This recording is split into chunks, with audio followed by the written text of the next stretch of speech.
अहम खबर है कि ईरान के नाल तनाज़ा एक अजीम डील तक खत्म होएगा। अमरीकी सदर ट्रंप का CNBC ਨੂੰ इंटरव्यू दौरान इंटरव्यू उन्होंने कहना सी कि मुज़ाकरात ਲਈ बेहतरीन पोजीशन ਵਿੱਚ ਆ। ਅਸੀਂ ईरान ਨਾਲ बेहतरीन अंदाज ਵਿੱਚ निपट रहे हैं। ईरान ਦੇ ਨਾਲ ਮਾਮਲਾਤ ਨੂੰ ਕਾਮਯਾਬੀ ਨਾਲ ਸੰਭਾਲ ਰਹੇ ਹਾਂ। ईरान ਦੇ ਕੋਲ ਕੋਈ ਲੀਡਰ नहीं है। ईरान ਵਿੱਚ ਰਜੀਮ ਚੇਂਜ ਹੋ ਗਿਆ। ਅਸੀਂ ईरान ਦੇ ਵਿੱਚ ਬਿਲਵਾਸਤਾ ਰਜੀਮ ਚੇਂਜ ਕੀਤਾ ਹੈ। ਜੰਗ ਵਿੱਚ ਮਜ਼ੀਦ ਤੌਸੀ नहीं करना चाहते। सदर ट्रंप का यह कहना है कि जंगबंदी ਵਿੱਚ मजीद तौसी नहीं करना चाहते। ईरान की नाकाबंदी बहुत शानदार रही है। इस हवाले साडे लाइन ते मौजूद ने सेहत तजज़ियाकार शुमाइला नियाज़। बहुत शुक्रिया शुमाइला तुहाडे वक्त दा। शुमाइला, अमरीकी सदर ट्रंप ने CNBC ਨੂੰ दौरान इंटरव्यू आख्या कि ईरान दे नाल जिहड़े मुज़ाकरात चल रहे हैं या असी जिहड़ा तनाज़ा चल रहा है वो एक अजीम डील ते खत्म होएगा। एक पासे ते मुसालहत की गल करते हैं तो दूजे पासे नाल नाल उन्हां ਦੀਆਂ धमकियां भी जारी ने। उन्होंने जंगबंदी ਵਿੱਚ मजीद तौसी तो भी ਜਿਹੜਾ है वो इनकार कर दिता। उन्होंने कहा कि मजीद तौसी ਅਸੀਂ नहीं चाहते। इस ਨੂੰ ਤੁਸੀਂ किस नज़र ਨਾਲ देखते हो? अच्छा, वैसे ਤੁਹਾਡੇ सवाल ਦੇ ਵਿੱਚ ना बहुत सारा मतलब चीज़ां रलियां मिलियां जी आ गई, बहुत सारा तजाद है। और मैं देखने वाले ਨੂੰ ਇਹ ਚੀਜ਼ ਇੱਥੇ ਲਾਜ਼ਮੀ ਕੋਟ ਕਰਨਾ ਚਾਹਨੀ ਹਾਂ ਕਿ ਹੁਣ ਡੋਨਲਡ ਟਰੰਪ ਦੇ ਬਿਆਨਾਤ ਦੇ ਬਾਰੇ ਜਿਹੜਾ ਨਾ ਉਹ ਸਾਰੇ ਯੂਜ਼ ਟੂ ਹੋਏ ਪਏ ਨੇ।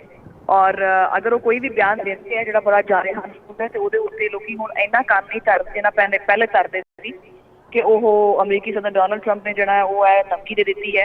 लेकिन उन्ना मसला नहीं है क्योंकि ये बारीक बिली ना जो उन्होंने इंटरव्यू दिता है वो उन्होंने लबो लहजे के अंदाज के वाज़े तौर पर डील मौजूद थी कि वो जीता ने वैसे और कोई जंग की जाए बल्कि मुकम्मल तौर पर पायदार चाहते हैं।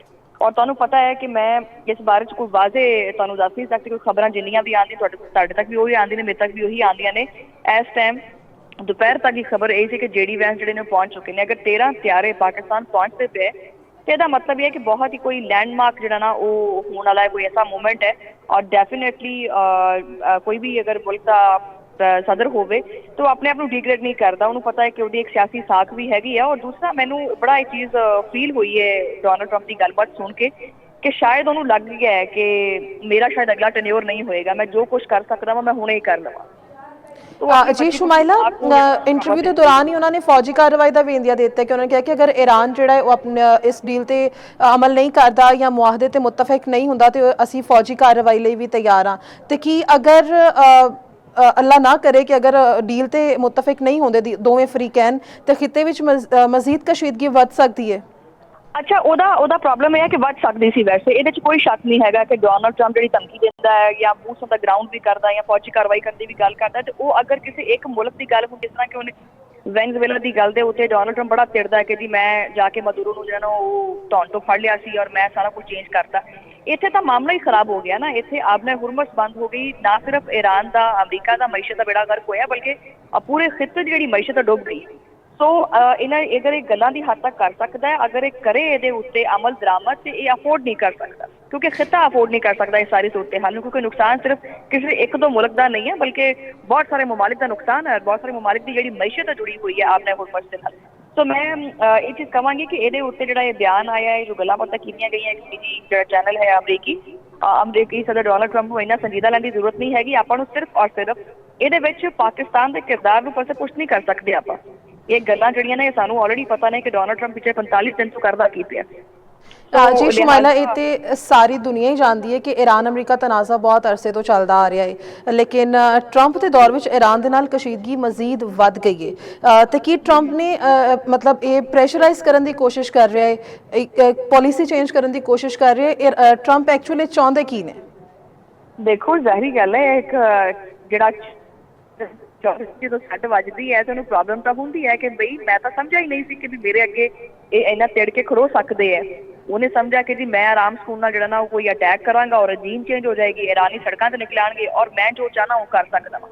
लेकिन वो तो आगे डट के खड़े हो गए तो लिहाजा वह जो है ना ईगो भी हर्ट हुआ बहुत ज़्यादा। और उस ईगो को बैलेंस आउट करने वास्ते इस तरह के हरबे इस्तेमाल करता है।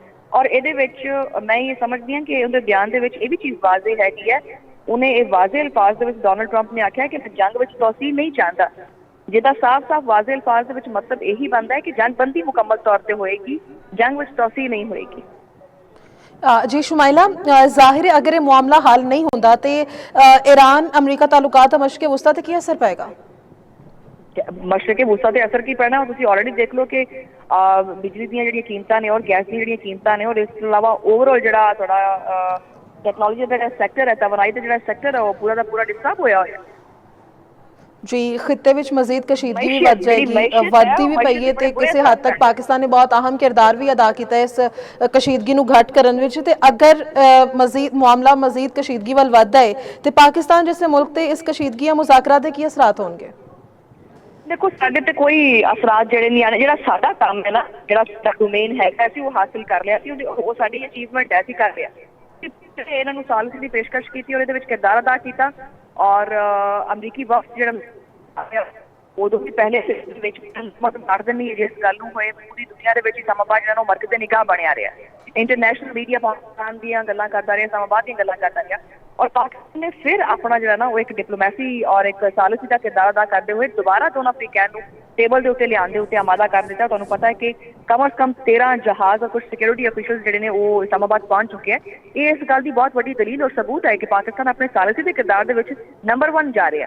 ਇਹਨਾਂ ਦੇ ਦਰਮਿਆਨ ਡੀਲ ਹੁੰਦੀ ਹੈ ਨਹੀਂ ਹੁੰਦੀ, ਉਹਦਾ ਪਾਕਿਸਤਾਨ ਦੀ ਅਚੀਵਮੈਂਟ ਦੇ ਉੱਤੇ ਕੋਈ ਨਹੀਂ ਹੈ। ਹਾਂ, ਅਗਰ ਹੋ ਜਾਏ ਤੇ ਉਹ ਪਾਕਿਸਤਾਨ ਦੇ ਉੱਤੇ ਬੜੇ ਅੱਛੇ ਮਸਬਤ ਜਿਹੜਾ ਨਾ ਉਹ ਅਸਰਾਤ ਮੁਰਤਬ ਕਰ ਸਕਦਾ ਹੈ, ਲੇਕਿਨ ਇਹਦੇ ਨਾਲ ਪਾਕਿਸਤਾਨ ਨੂੰ ਕੋਈ ਪ੍ਰੋਬਲਮ ਹੋਏਗੀ ਜਾਂ ਪਾਕਿਸਤਾਨ ਦੇ ਉੱਤੇ ਕੋਈ ਪ੍ਰੈਸ਼ਰ ਆਏਗਾ, ਐਸਾ ਕਤਈ ਤੌਰ ਤੇ ਨਹੀਂ ਹੈ।